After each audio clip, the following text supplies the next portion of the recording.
আসসালামু আলাইকুম, স্বাগতম নীলুফাস কিচেনে। আজ আপনাদের জন্য নিয়ে এসেছি সুস্বাদু ঘরোয়া স্বাদের মাছের ভুনা রেসিপি। এই রেসিপিটি খুব কম মশলায় তৈরি করা যায়, কিন্তু খেতে হয় অসাধারণ। তাহলে চলুন রান্নাটি শুরু করা যাক। প্রথমে কড়াইতে তেল দিয়ে আগে থেকে মেখে রাখা মাছগুলো ভাজার জন্য কড়াইতে দিয়ে দিলাম।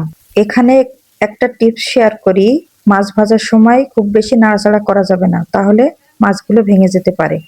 মাছগুলো ভাজার সময় এটা মনে রাখতে হবে, চুলার হিট যেন সবসময় মিডিয়াম আঁচে থাকে। মাছের ভুনা রান্না করতে গেলে মাছগুলোকে সবসময় কড়াভাবে ভেজে নিতে হয়, তা না হলে মাছের ভুনার আসল স্বাদ পাওয়া যায় না। আপনাদের সাথে কথা বলতে বলতে আমার মাছগুলো ভাজা সম্পূর্ণ হয়েছে। এবার আমি মাছগুলোকে উঠিয়ে নিলাম। চলুন তাহলে এবার মূল রান্নাটি শুরু করা যাক। প্রথমে কড়াইতে পরিমাণ মতো তেল দিয়ে নিয়েছি।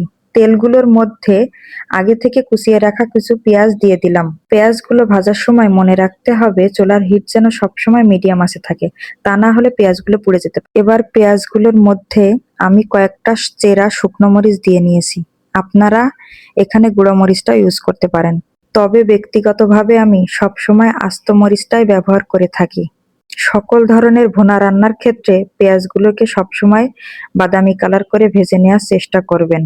পেঁয়াজ বাদামি কালার করে ভেজে না নিলে পেঁয়াজে কাঁচা গন্ধ থাকে, সেক্ষেত্রে রান্নার স্বাদ কমে যেতে পারে। পেঁয়াজগুলো নাড়তে নাড়তে দেখেন বাদামি কালার হয়ে এসেছে। এবার এর মধ্যে কিছুটা বেটে রাখা পেঁয়াজ আমি অ্যাড করে দিলাম। কাঁচা পেঁয়াজের গন্ধ যাতে না থাকে, সেজন্য মশলাটাকে আমি কিছুক্ষণ নেড়ে চেড়ে নিচ্ছি। তারপর পেঁয়াজগুলো নাড়তে নাড়তে এর মধ্যে আমি কিছুটা আদা বাটা ও রসুন বাটা অ্যাড করে দিলাম। আরো কিছুক্ষণ নাড়তে নাড়তে এর মধ্যে আমি পর্যায়ক্রমে জিরার গুঁড়া, লবণ ও হলুদ অ্যাড করে দিচ্ছি। এই পর্যায়ে খেয়াল রাখতে হবে মশলাটা যেন কখনোই পুড়ে না যায়। এজন্য আমি মশলাগুলোর মধ্যে সামান্য পরিমাণ গরম পানি দিয়ে দিলাম। এই পর্যায়ে পানি দেওয়ার পরে এর মধ্যে আমি কিছুটা শাহি গরম মশলা দিয়ে মশলাটাকে ভালোভাবে কষিয়ে নিচ্ছি। মশলা কষানোর সময় মশলাটাকে কিছুটা সময় নিয়ে কষিয়ে নেবেন। মশলা থেকে তেল উপরে উঠে আসলে বুঝবেন মশলাটা ভালোভাবে কষানো হয়ে গেছে। আপনাদের সাথে কথা বলতে বলতে আমার মশলাগুলো কষানো শেষ হয়েছে। এবার আমি এর মধ্যে ভেজে রাখা মাছগুলোকে একে একে দিয়ে দিলাম। মাছগুলো দেওয়ার কিছু সময় পরে এর মধ্যে আমি ফোটানো গরম পানি অ্যাড করে দিচ্ছি। সকল ধরনের রান্নার ক্ষেত্রে আপনারা গরম পানি ব্যবহার করার চেষ্টা করবেন। গরম পানি ব্যবহার করলে রান্নার স্বাদ বহুগুণে বেড়ে যায়।